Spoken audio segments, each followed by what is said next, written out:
پاکستان کی فی کس آمدنی $300 تھی اور چین کی فی کس آمدنی تقریباً $200 تھی،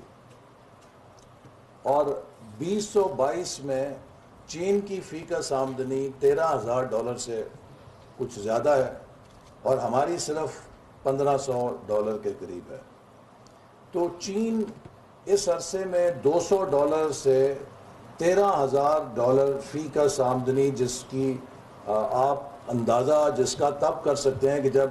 1 ارب سے زیادہ پاپولیشن کو بھی فیکٹر ان کریں کہ یہ پر کیپٹا انکم کوئی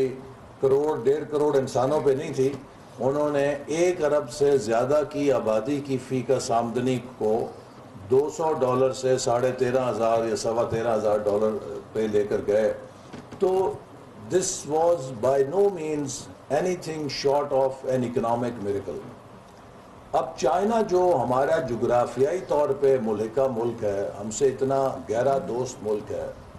1980 سے جب ہم اس کے ساتھ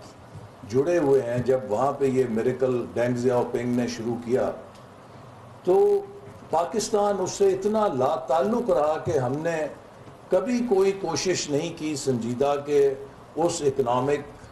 میریکل کی کوئی چھینٹ ہم پر بھی پڑ جائے اور ہم بھی اس سے فائدہ اٹھا سکیں۔ تو لہٰذا سی پیک نے پہلی دفعہ چین اور پاکستان کے درمیان تعلقات کو ایک اقتصادی محور کے اندر ڈھالا،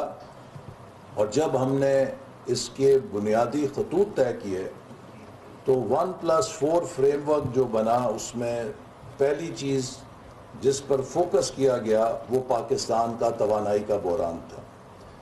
چونکہ پاکستان کی گروتھ میں جو سب سے بڑی ہرڈل تھی in terms of economic factors, وہ ہمارا توانائی کا بحران تھا، جو کہ آپ سب کو یاد ہے کہ 16 سے 18 گھنٹے پاکستان میں بجلی نہیں تھی، اور اتنی دیر کے لیے بھی بجلی نہیں ہوتی تھی کہ آپ کے جو یو پی ایس ہیں وہ چارج ہو جائیں، اور لوگ موم بتی اور لالٹین جلانے پہ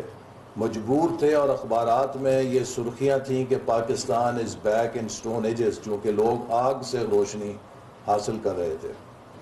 تو اس پس منظر میں ہم نے بھی سی پیک میں جو سب سے پہلی ترجیح دی وہ انرجی پروجیکٹس کو دی، اور جب انرجی کا پورٹ فولیو بنانے لگے تو اس میں اس بات کو پیش نظر رکھا گیا کہ ہمیں ڈائیورسفائیڈ پورٹ فولیو چاہیے، اور ہم اس ڈائیورسفائیڈ پورٹ فولیو کے ساتھ اپنی indigenous capability to produce power کو فروغ دیں، تاکہ آنے والے وقت میں ہم بیرونی شاک سے خود کو پروٹیکٹ کر سکیں۔ ورنہ آپ کو پتہ ہے کہ جب بھی تیل کی قیمت $100 سے اوپر جاتی ہے تو ہمارے جیسے ملکوں کے لیے تیل کے ساتھ توانائی کے منصوبے چلانا ناممکن ہو جاتا ہے۔ تو اسی لیے اس وقت اگرچہ امپورٹڈ کول بہت سستا تھا،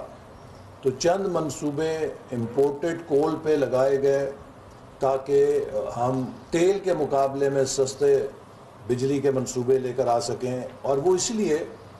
کہ کول بیسڈ پروجیکٹس 2 سے 2.5 سال میں تیار ہو سکتے تھے، ہائیڈل پروجیکٹس کو 6 سے 7 سال لگتے ہیں، اور ہمارے پاس اتنی مدت نہیں تھی، اتنا شدید توانائی کا بحران تھا کہ ہمیں 2 سے 3 سال میں اسے فکس کرنا تھا۔